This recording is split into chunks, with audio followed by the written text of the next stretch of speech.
And they want to make a deal so badly, but they're afraid to say it. I want to take down that power plant, that very big, powerful power plant. They can't do a thing about it.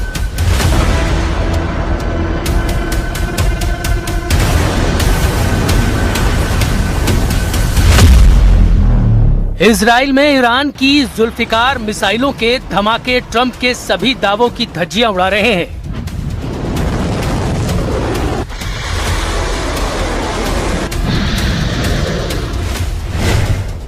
Bahrain में 154 मिसाइलों और 362 drone का तहलका super power के युद्ध जीतने के दावे को चकनाचूर कर रहा है।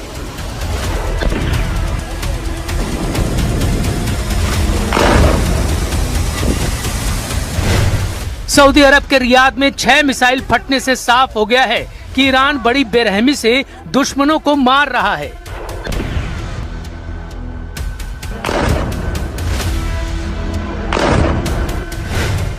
इजराइल के डिफेंस मिनिस्टर का यह बयान कि उनकी सेना 900 दिनों से युद्ध करते करते थक चुकी है, नेतन्याहू की टेंशन बढ़ा रहा है।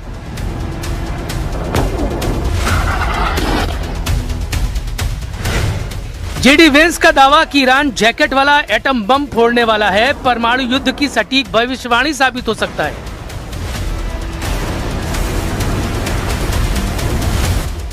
यही होता है युद्ध भड़काने का खामियाजा। दुश्मन को कमजोर समझने से खुद की करारी हार के बढ़ जाने का खतरा। ट्रंप और नेतन्याहू को जोरदार झटके लग रहे हैं। ईरान तनकर युद्ध में खड़ा है। खाड़ी देशों की जमकर पिटाई ने, इजराइल में मची तबाही ने, अरब वर्ल्ड में अमेरिकी अड्डों की बर्बादी ने युद्ध को सबसे भयानक दौर में घसीट लिया है। अब ईरान की मिसाइलों का जोर दिख रहा है। अब ईरान के क्लस्टर बमों का शोर उठ रहा है। ईरान ने पेच कसकर रखा है। हर दिन पेच पर प्रेशर बढ़ता जा रहा है। ईरान ने यह भी साफ कर दिया है कि वो युद्ध में किसी की मदद नहीं ले रहा है। रूस पर ईरान की मदद के जो आरोप लगाए गए, उसे भी सर्गेई लावरोव ने खारिज कर दिया। Соглашение о военно-техническом сотрудничестве. Мы поставляли в Иран определенные виды продукции военного назначения, но мы не можем согласиться с обвинениями в том, что мы помогаем Ирану. ऐसा बिल्कुल भी नहीं है कि लड़ाई एक तरफा है। ईरान से ज्यादा बारूद इजराइल इस्तेमाल कर रहा है, मगर ईरान का क्लस्टर अटैक उसे भारी साबित कर रहा है। इजराइल के आसमान में क्लस्टर वॉरफेयर चल रहा है। इजराइल के सभी एयर डिफेंस सिस्टम क्लस्टर की काट नहीं तलाश पा रहे। असल में जब ईरान से मिसाइल लॉन्च होती है, तब इजरायली रेडार उसे सिर्फ एक ही टारगेट समझते हैं। इसके बाद एरो मिसाइल डिफेंस सिस्टम हो या फिर आयरन डोम तुरंत एक्टिवेट हो जाते हैं। लेकिन 23,000 फीट की ऊंचाई पर अचानक सब कुछ बदल जाता है। मिसाइल अचानक आसमान में फटती है और उसके अंदर से 80 बमों की बौछार हो जाती है, जिससे डिफेंस सिस्टम को उन्हें इंटरसेप्ट करना बहुत मुश्किल होता जा रहा है। ईरान जब हवाई युद्ध में इजराइल अमेरिका के होश उड़ा रहा है, तो जमीन की लड़ाई में क्या होगा समझना मुश्किल नहीं। ईरान ने धमकी दी है दुश्मन जमीन पर जंग शुरू करे, यही तो वो चाहता है। ईरान के यूएन दूत अली बहरीनी ने दावा किया है कि ग्राउंड ऑपरेशन में दुश्मनों का टोटल सफाया तय है। Ready for any scenario, including any kind of ground operation. I think that is a place that we will be able to defeat them. And I think that would be one of the big mistakes if they take that decision. खाड़ी देशों में America के 19 सैन्य अड्डे सबसे घातक माने जाते हैं। इनमें से 13 को ईरान धुआं कर चुका है, जिससे अब ग्राउंड ऑपरेशन में ईरान की 6 लाख सैनिकों से टकराने के लिए अमेरिका इजराइल को पूरा जोर लगाना पड़ सकता है, क्योंकि खाड़ी देशों के अमेरिकी सैन्य अड्डों पर हथियारों का भी संकट बढ़ता जा रहा है। ईरान के हमलों में कुवैत में यूएस पोर्ट शुएबा, अली अल सलेम एयरबेस और कैंप ब्यूरिंग को भारी नुकसान पहुंचा है। ईरान की मिसाइलों और ड्रोनों ने कतर के अल उदैद एयरबेस के रडार सिस्टम को तबाह कर डाला है। बहरीन में ईरान के वन वे अटैक ड्रोन ने अमेरिकी 5th फ्लीट हेडक्वार्टर का कम्युनिकेशन सिस्टम जला डाला है। वहीं सऊदी अरब के प्रिंस सुल्तान एयरबेस पर हुए हमलों से ईंधन भरने वाले टैंकरों और जंगी हथियारों को नुकसान पहुंचा है। इधर संयुक्त अरब अमीरात के अल दफारा एयरबेस और अल रुवैस सैन्य ठिकानों की रडार साइटों और बिल्डिंगों को ईरान उड़ा चुका है। अमेरिका को ईरान में सबसे ज्यादा नुकसान ऐन अल असद और इरबिल एयरबेस पर झेलना पड़ा है। इसके साथ जॉर्डन में मुवफ्फाक अल साल्ती एयरबेस पर भी ईरान की बैलिस्टिक मिसाइलें गिरी हैं, लेकिन नुकसान की जानकारी अमेरिका ने जारी नहीं की है। 13 सैन्य अड्डों पर ट्रंप को अब तक $800 मिलियन के नुकसान का अनुमान लगाया गया है। इतना ही नहीं, युद्ध भड़कने से पहले अमेरिकी बेस पर 40,000 से ज्यादा सैनिकों की तैनाती थी, लेकिन ज्यादातर सैनिकों को शिफ्ट कर दिया गया है। युद्ध में जान का लाखों लाख डॉलर के नुकसान ने ट्रंप को ईरान के एनर्जी सेंटर पर हमलों की डेडलाइन बढ़ाने पर मजबूर किया। उन्हें उम्मीद है कि इसके बदले ईरान हॉर्मुज स्ट्रेट को खोल सकता है। They've been obliterated. Who wouldn't negotiate? They are begging to make a deal. We'll see if we can make the right deal. And if they make the right deal, then the strait will open up. Hormuz Strait will open up. Trump की उम्मीदों पर Iran बारूद बरसाने का बंदोबस्त कर रहा है। हॉर्मुज के बाद ईरान दूसरे सबसे अहम ऑयल रूट को बंद करने की तैयारी कर चुका है। इसका जिम्मा ईरान ने यमन के हूथी लड़ाकों को सौंपा है।